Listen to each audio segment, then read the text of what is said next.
Oke, selamat pagi teman-teman semua. Ketemu lagi dalam video edu series.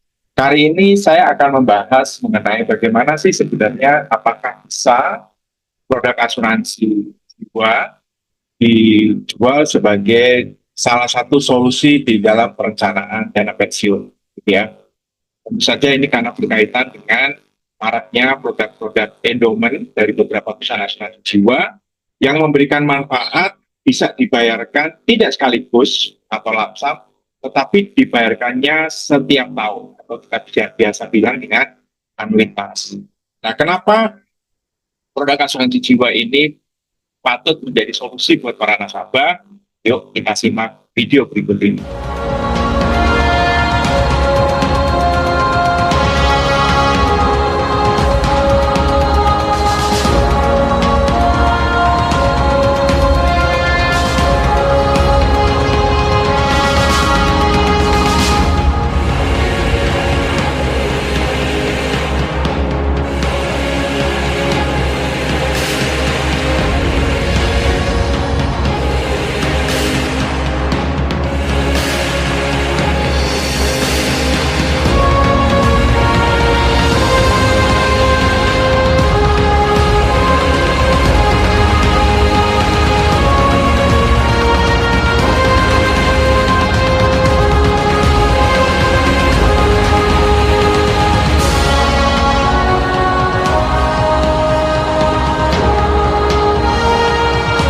Ya, bagaimana kita tahu bahwa sekarang di industri asuransi sedang marak produk-produk endowment atau produk-produk dwiguna yang memberikan manfaat nilai tunai, tetapi manfaat nilai tunainya tidak dibayarkan sekaligus.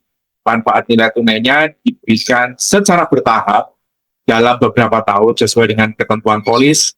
Ada yang 10 tahun, ada yang 15 tahun, ada yang 20 tahun, atau bahkan ada yang 5 tahun, tergantung produknya, di mana ternyata kalau kita telisik lagi, produk ini bisa menjadi salah satu solusi buat nasabah-nasabah kita dalam melakukan perencanaan dana pensiun. Kenapa seperti itu? Oke, kita lihat dulu sebenarnya seperti apa sih sebuah perencanaan pensiun atau perencanaan dana pensiun ya, yang kita sebut sebagai retirement planning. Jadi kalau kita melihat secara aturan di Indonesia dana pensiun itu bisa disiapkan lewat namanya DPPK atau DLK.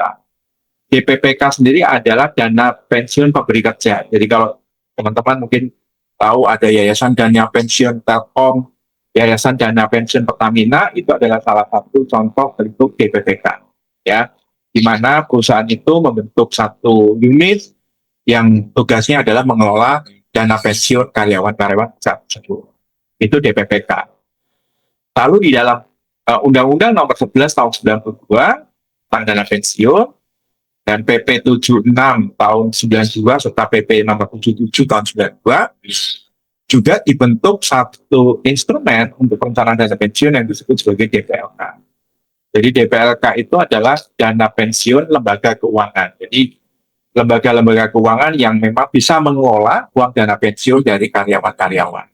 Ini biasanya DPLK dikelola oleh perusahaan asuransi jiwa atau beberapa bank umum, ya terutama bank-bank plat merah.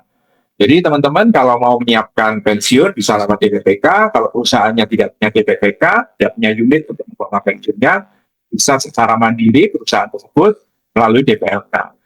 Nah DPLK sendiri, tadi tentang Undang-Undang Dana Pensiun itu diamanatkan ada yang namanya DPLK PPIP. PPIP itu adalah program pensiun iuran pasti.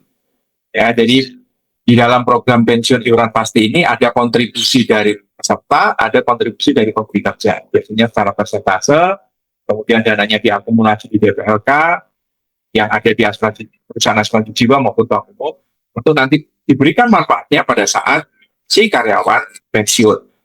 Lalu di dalam Undang-Undang Ketenagakerjaan, Undang-Undang Nomor 13 Tahun 2003 juga diamanatkan namanya DPLK PPUKP atau Program Pensiun untuk Kompensasi Pesangon. Nah ini berbeda dengan PPIP, di mana kalau PPUKP itu diberikannya pada saat karyawan menerima mengalami ya, lebih tepatnya mengalami PHK atau dia resign. ya dari pekerjaannya tersebut ya. Jadi diberikanlah dalam bentuk pesangon. Nah, pesangon ini memang harusnya diakumulasi dalam bentuk DPLK BPUKB ini. Nah, cuman memang belum banyak perusahaan yang melakukan ini dan juga banyak karyawan yang juga nggak memahami adanya peluang untuk bisa mendapatkan pesangon walaupun dia resign ataupun kalau perusahaannya bangkrut ya karena dia terkena PHK. Itu DPLK BPUKB. Nah, juga kita bisa menyiapkan secara mandiri, tentu saja kalau kita sebagai karyawan di kantor, bukan karyawan perusahaan, kita bisa menyiapkannya secara mandiri, kita siapkan mungkin menabung, mungkin berinvestasi. Nah, khusus mengenai DPLK BPIP terutama gitu ya, itu ada satu aturan yang sudah dibuat oleh OJK gitu ya, terkait dengan tata cara pembayaran manfaat pensiun. Jadi menurut Peraturan Menteri Keuangan Nomor 50 Tahun 2012, kalau seseorang mendapatkan manfaat pensiun di bawah 500 juta, maka bisa dibayarkan langsung tanpa pembelian annuitas. Jadi bisa langsung diberikan secara langsung. Kalau uang pensiunnya selama dia bekerja itu di bawah 500 juta. Tetapi kalau manfaat pensiunnya di atas 500 juta, itu akan berlaku ketentuan begini. Yang 20% dari yang uang pensiun dia, misalnya uang pensiunnya adalah 1,2 miliar misalnya.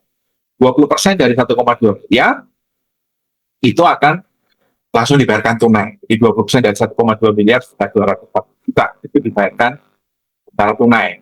Sisanya, ya, kalau kurang dari yang 80%-nya kurang dari 500 juta.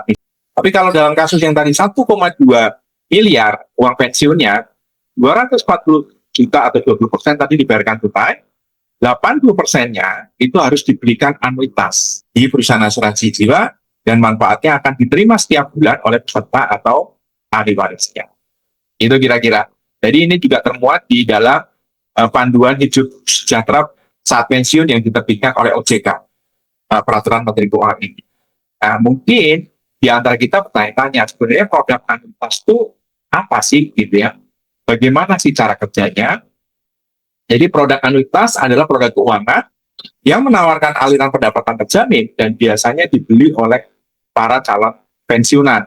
Ya, fase akumulasinya adalah tahap pertama dari anuitas, di mana calon pensiunan mendanai produk dan pembayaran sekaligus atau berkala. Jadi biasanya kalau karyawan ya dipotong gajinya secara berkala ya, tiap bulan dipotong gajinya, tambahin kontribusi dari perusahaan, kemudian diakumulasi untuk kemudian nanti kalau misalnya sudah cair manfaatnya lebih dari 500 juta, manfaatnya itu akan diberikan token yang pasti. Ya, jadi pada dasarnya ini bukan hal yang baru di mana uang pensiun itu pada dasarnya bisa diberikan setiap bulan sebagaimana kalau pegawai.